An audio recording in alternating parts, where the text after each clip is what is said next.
with the release of Dragon Ball Daima, we got to experience in episode 1 a ton of flashbacks to the main events of Dragon Ball Z. This got a ton of fans crazy for a potential remake of the show. But if Z is actually getting a remake, will it still carry the same intensity, violence, and brutality that made Z so famous? Dragon Ball has always been famous for its depiction of violence. Blood, bruises, cries of pain, along with moments of desperation as characters grapple with the overwhelming gap between their strength and that of their enemy.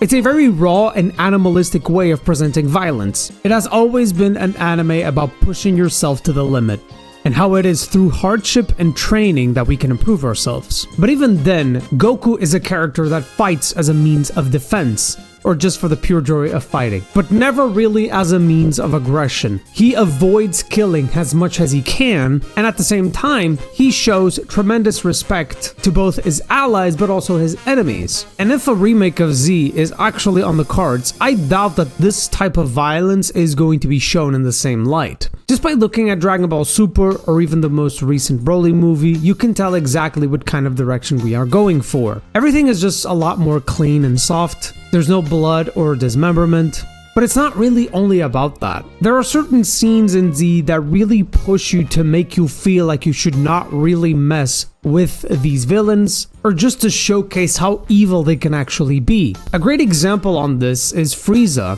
Frieza and his men go to all the villages in Namek in order to find the Dragon Balls. Each village has one of the Dragon Balls, and when they get to this particular one, they essentially torture the entirety of the village, killing every single one of the members, and even going to a point where they kill a child. And it's the way that everything is presented, the weight of, I believe it's Dodoria killing this child.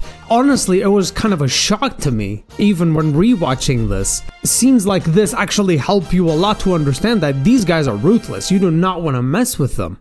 A very interesting example also is Trunks' past. Trunks is a character that goes 20 years in the future in order to stop what happens in his timeline. Android 17 and 18 basically wipe out most of humanity, including our familiar allies. But one of the most powerful scenes is adult Gohan actually dying in Trunks' arms. And in a shout of pain and desperation, Trunks manages to achieve Super Saiyan status. To be fair with Super though, there are some scenes, especially in the movies, that can get quite brutal. There's this one scene specifically between Goku and Broly when they're fighting that it gets quite rough. Even Goku, when he's shouting, it's like almost like in a desperate way. But at the end of the day, let Dragon Ball Super be its own thing. Actually, the latest chapters, at least in the manga, have been quite heavy when it comes to violence, especially the Moro arc. Look at these panels, holy! And I do wonder actually if this wasn't planned out by Toriyama and Toyotaru, since the OG Dragon Ball wasn't really that violent, only in the end with the battle between Piccolo and Goku. So I'm wondering if they're taking into account that a new generation of kids potentially now watch Dragon Ball Super, and maybe now it's time to add a little bit more violence to the manga and potentially the anime, since now these kids are now older teenagers or even young adults. But that's just pure speculation, really. But it's undeniable that the tone of Super has shifted quite dramatically to a much more lighthearted and friendly approach. And I think the objective is just to get to a wider audience when it comes to marketing. I did find one thing very curious, is that Dragon Ball Z, when it first aired in the 90s, it actually aired on Tuesdays at 7 p.m. while Dragon Ball Super actually aired at Sundays at 9 a.m. The audiences that you're going to get on a Sunday at 9 a.m. are definitely not going to be the same as an audience on a Tuesday 7 p.m. That has a ton of weight on the type of content you're going to make. But I do think there's a bigger reason for this. Animes in the 80s and 90s were just a lot more visceral and brutal in their depiction of violence. This was probably due to a lack of restrictions and much looser censorship, specifically in Japan, and a much higher focus on seinen manga that aims to appeal to an adult audience. But there were a lot of animes at this time, and even in the early 2000s, that the way that they depict violence is actually so gruesome and brutal that you're left to wonder what exactly is the role of violence in these contexts. Is it just to impress the viewer? Is it for marketing purposes? Is it really important to showcase that in the story? Does it actually help to develop the story of a character? I think there's absolutely an argument to be made that a lot of these creators pursue extreme violence just for sake of shock value, and not really to elevate their storytelling. Violence Jack is probably one of the most infamous cases of this. At the time of its release with the manga, it was actually considered one of the most shocking and controversial works of manga ever to be made,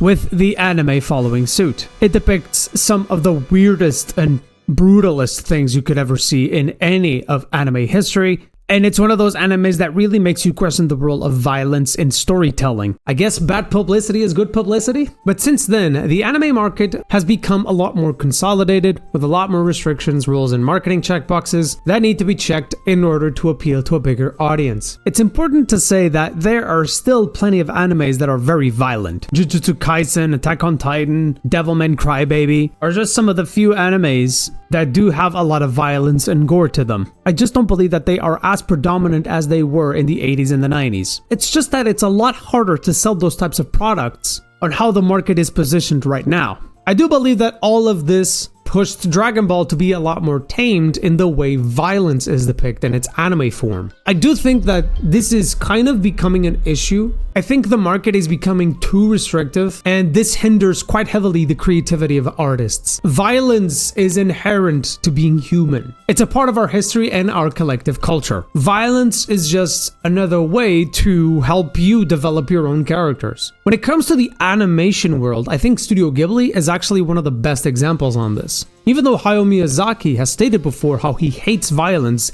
I think he understands the role of violence in storytelling very well. He clearly reflects violence in his stories, and he does a really good job in depicting it in a way that feels real, brutal, but at the same time grounded in reality. Even if you go to actual movies like Akira Kurosawa's Ron, he showcases violence in a very brutal way also. But I think all of the violence that he shows helps to elevate Lord Ishimonji's overall story. He's a lord that established his own kingdom in this region, but now that he's old and death seems to come nearer and nearer to him, he is just left to watch all of his kingdom fall apart and die. And showcasing that violence is almost a necessity to help you understand what he is feeling. The movie The Revenant, that is very much a movie about the resilience of humanity to survive at any cost, without this emphasis on brutality and violence, just would not work. The bear scene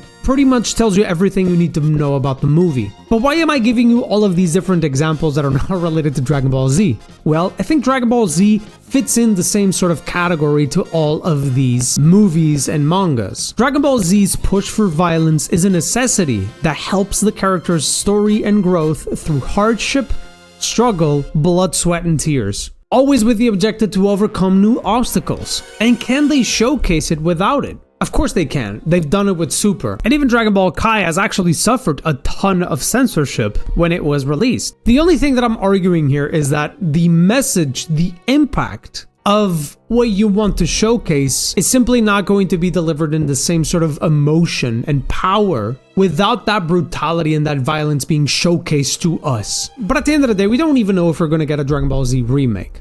But if we do, I hope it's a faithful recreation. But due to all of the marketing restrictions that are on right now, I highly doubt it will be that way.